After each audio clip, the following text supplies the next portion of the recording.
In 1995, the legislature passed a law that allowed local governments more opportunity to comment on liquor license applications. And what they did is they created a situation in which certain types of licensing, your off-sale licenses, your bars, they exempted hotels and restaurants, but they basically set up a two-pronged test.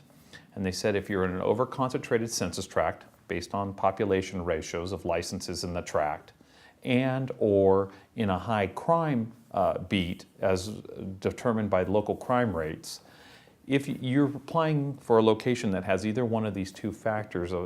involved with it, then you would have to go to the local governing body and get a finding that it would be a public convenience or necessity to have an additional license issued at that location. So this became a really interesting situation because most cities didn't have a procedure for implementing this, and they have since adopted all kinds of different ways of considering this question when an applicant comes to them. Sometimes they have the police chief make the determination, sometimes it's the city manager or the planning department, other times you have to go to a public hearing before the planning commission or the city council themselves.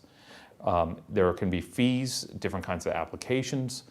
and this question can often become a very political question because now you're asking a community to make an affirmative decision that an additional license in that community is warranted. I have done and processed a ton of public convenience and necessity requests with multiple cities across the state. I'd love to talk to you about yours if you're having an issue with it, because I think we can help you get it resolved or at least guide you in the right direction that you can end up with a positive result when requesting a finding of public convenience or necessity on a liquor license application in California.